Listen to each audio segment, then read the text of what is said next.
ವೀಕ್ಷಕರೆಲ್ಲರಿಗೂ ದೈನಿಕ ರಾಶಿ ಫಲ ವಿಶೇಷ ಕಾರ್ಯಕ್ರಮಕ್ಕೆ ಸ್ವಾಗತ. ಇವತ್ತಿನ ಈ ವಿಡಿಯೋದಲ್ಲಿ ನಾವು ವರ್ಷ 2026 ರ ಆಗಸ್ಟ್ ತಿಂಗಳಿನ 26ನೇ ತಾರೀಕಿನ ದಿನ ಕನ್ಯಾ ರಾಶಿಯ ಫಲಗಳನ್ನು ತಿಳಿದುಕೊಳ್ಳಲಿದ್ದು, ಈ ದಿನ ಕನ್ಯಾ ರಾಶಿಯ ಜಾತಕದವರ ಪಾಲಿಗೆ ಹೇಗೆ ಸಾಬೀತಾಗಲಿವೆ, ಈ ದಿನ ಗ್ರಹ ನಕ್ಷತ್ರಗಳ ಸ್ಥಿತಿಗತಿಗಳೇನು ಮತ್ತು ಇಲ್ಲಿ ಉಂಟಾಗಲಿರುವ ಯೋಗಗಳ್ಯಾವುವು, ಈ ಯೋಗಗಳ ಪ್ರಭಾವ ನಿಮ್ಮ ಮೇಲೆ ಹೇಗೆ ಕಾಣಿಸಿಕೊಳ್ಳಲಿದೆ, ಜೊತೆಗೆ ಈ ದಿನಗಳಂದು ನೀವು ಹೊಂದಿರಬೇಕಾದ ಎಚ್ಚರಿಕೆ ಏನು ಅನ್ನೋದೆಲ್ಲವನ್ನ ವಿಸ್ತಾರ ರೂಪದಲ್ಲಿ ಇಲ್ಲಿ ತಿಳಿದುಕೊಳ್ಳೋಣ.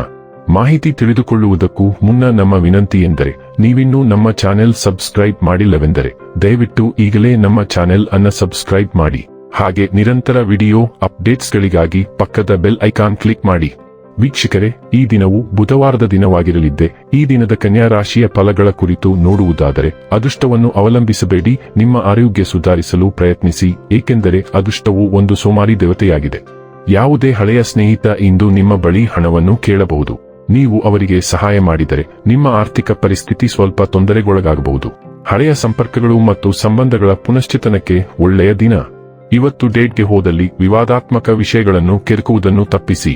ಕೆಲಸದಲ್ಲಿ ಎಲ್ಲವೂ ಚೆನ್ನಾಗಿರುವಂತೆ ತೋರುತ್ತದೆ. ನಿಮ್ಮ ಮನಸ್ಥಿತಿ ದಿನವಿಡೀ ಚೆನ್ನಾಗಿರುತ್ತದೆ. ಈ ರಾಶಿಚಕ್ರದ ಜನರು ಇಂದು ನಿಮ್ಮ ಬಿಡುವಿನ ವೇಳೆಯಲ್ಲಿ ಆಧ್ಯಾತ್ಮಿಕ ಪುಸ್ತಕಗಳ ಅಧ್ಯಯನ ಮಾಡಬೇಕು. ಇದನ್ನು ಮಾಡಿ ನೀವು ನಿಮ್ಮ ಅನೇಕ ಸಮಸ್ಯೆಗಳನ್ನು ಪರಿಹರಿಸಬಹುದು. ಅಭಿಪ್ರಾಯಗಳ ವ್ಯತ್ಯಾಸವು ನೀವು ಮತ್ತು ನಿಮ್ಮ ಸಂಗಾತಿಯಲ್ಲಿ ವಾದಗಳನ್ನು ಉಂಟುಮಾಡಬಹುದು. ನಿಮ್ಮ ಸುತ್ತಲಿನ ಬದಲಾಗುತ್ತಿರುವ ಸನ್ನಿವೇಶಗಳಿಂದಾಗಿ ಇಂದು ನಿಮಗೆ ಗೊಂದಲ ಉಂಟಾಗಬಹುದು. ನಿಮ್ಮ ಮನಸ್ಸು ಯಾವುದೋ ಒಂದು ಸಮಸ್ಯೆಯ ಬಗ್ಗೆ ಚಿಂತಿಸುತ್ತಲೇ ಇರುತ್ತದೆ, ಆದರೆ ನೀವು ಯಾವುದೇ ಕಾರ್ಯಸಾಧ್ಯ ಪರಿಹಾರವನ್ನು ಕಂಡುಕೊಳ್ಳುವ ಸಾಧ್ಯತೆ ಇಲ್ಲದ ಕಾರಣ ಇದರ ಬಗ್ಗೆ ಅತಿಯಾಗಿ ಯೋಚಿಸುವುದರಿಂದ ಯಾವುದೇ ಪ್ರಯೋಜನವಿಲ್ಲ. ನೀವು ದೀರ್ಘಕಾಲದವರೆಗೆ ಹೊಂದಿದ್ದ ಕೆಲವು ಅಭಿಪ್ರಾಯಗಳನ್ನು ಪರಿಷ್ಕರಿಸುವಂತೆ ಮಾಡುವ ಕೆಲವು ವಿರೋಧಾತ್ಮಕ ಮಾಹಿತಿಯನ್ನು ಸಹ ನೀವು ಪಡೆಯುತ್ತೀರಿ. ಆರೋಗ್ಯ ಮತ್ತು ಸ್ವಾಸ್ಥ್ಯ ಬಗ್ಗೆ ತಿಳಿದುಕೊಳ್ಳೋಣ. ನಿಮ್ಮ ಭಾವನಾತ್ಮಕ ಭಾಗವು ಇಂದು ಹೆಚ್ಚು ಸಕ್ರಿಯವಾಗಿರಬಹುದು. ಆದ್ದರಿಂದ ಮೂತ್ರವರ್ಧಕ ಆಹಾರಗಳ ಮೂಲಕ ಸಮತೋಲನದತ್ತ ಗಮನಹರಿಸಿ ಮತ್ತು ಅಗತ್ಯವಿದ್ದರೆ ಹಾಲಿನ ಸೇವನೆಯನ್ನು ಕಡಿಮೆ ಮಾಡಿ. ಚೈತನ್ಯವು ಬಲವಾಗಿರುತ್ತದೆ ಮತ್ತು ಸೌಮ್ಯವಾದ ಶುದ್ಧೀಕರಣ ಅಥವಾ ಆಳವಾದ ಉಸಿರಾಟದ ವ್ಯಾಯಾಮಗಳು ನಿಮ್ಮ ಆರೋಗ್ಯವನ್ನು ಬೆಂಬಲಿಸಬಹುದು. ನೀವು ಸ್ವಲ್ಪ ಅಶಾಂತಿಯನ್ನು ಅನುಭವಿಸಬಹುದು. ಆದ್ದರಿಂದ ಸ್ಥಿರವಾಗಿ ಮತ್ತು ಚೆನ್ನಾಗಿರಲು ಸೃಜನಶೀಲತೆ ಮತ್ತು ನೈಸರ್ಗಿಕ ಆಹಾರ ಕ್ರಮದತ್ತ ಒಲವು ತೋರಿ. ಡೈಲಿ ಲವ್ ಮತ್ತು ರಿಲೇಶನ್ಶಿಪ್ ಬಗ್ಗೆ ತಿಳಿದುಕೊಳ್ಳೋಣ. ಮೃದುತ್ವವು ನಿಮ್ಮ ಹೃದಯವನ್ನು ತುಂಬುತ್ತದೆ, ಸೌಮ್ಯ ಮತ್ತು ಪ್ರಾಮಾಣಿಕ ಸಂಪರ್ಕಗಳನ್ನು ಆಹ್ವಾನಿಸುತ್ತದೆ. ಭಾವನಾತ್ಮಕ ತೀವ್ರತೆಯು ನಿಮ್ಮ ನಿಷ್ಠೆಯನ್ನು ಪರೀಕ್ಷಿಸಬಹುದಾದರೂ ನಿಮ್ಮ ಸ್ಥಿರ ಸ್ವಭಾವವು ನಿಮ್ಮನ್ನು ನೆಲೆಗೊಳಿಸುವಂತೆ ಮಾಡುತ್ತದೆ. ಹಗುರವಾದ ದೃಷ್ಟಿಕೋನವು ನಿಮ್ಮ ಸಂಬಂಧಗಳಿಗೆ ಸಂತೋಷ ಮತ್ತು ನಿರಾಳತೆಯನ್ನು ತರುತ್ತದೆ. ನಗು ಮತ್ತು ಉಷ್ಣತೆಗೆ ಅವಕಾಶವನ್ನು ಸೃಷ್ಟಿಸುತ್ತದೆ. ಆಶಾವಾದವು ನಿಮ್ಮ ಕ್ರಿಯೆಗಳಿಗೆ ಮಾರ್ಗದರ್ಶನ ನೀಡುತ್ತದೆ.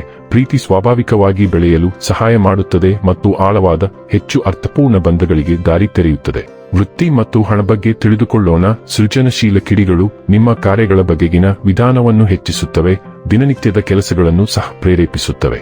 ಅಂತಃಪ್ರಜ್ಞೆಯು ನಿಮ್ಮ ನಿರ್ಧಾರಗಳಿಗೆ ಮಾರ್ಗದರ್ಶನ ನೀಡುತ್ತದೆ. ಇತರರು ತಪ್ಪಿಸಿಕೊಳ್ಳಬಹುದಾದ ಸೂಕ್ಷ್ಮ ಪರಿಹಾರಗಳನ್ನು ಗುರುತಿಸಲು ನಿಮಗೆ ಸಹಾಯ ಮಾಡುತ್ತದೆ.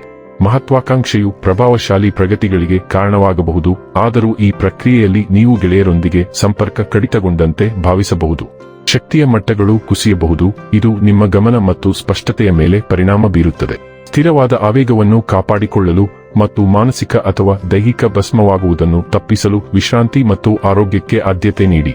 ಇನ್ನು ಕೊನೆಯದಾಗಿ ಈ ದಿನ ಮಾಡಿಕೊಳ್ಳಬೇಕಾದ ಉಪಾಯಗಳ ಕುರಿತು ನೋಡುವುದಾದರೆ, ಬಾಳೆ ಮರವನ್ನು ಪೂಜಿಸುವುದು ಮತ್ತು ಗುರುವಾರದಂದು ತುಪ್ಪದ ದೀಪವನ್ನು ಬೆಳಗಿಸುವುದು ಆರೋಗ್ಯದ ದೃಷ್ಟಿಯಿಂದ ಶುಭವಾಗಿರುತ್ತದೆ.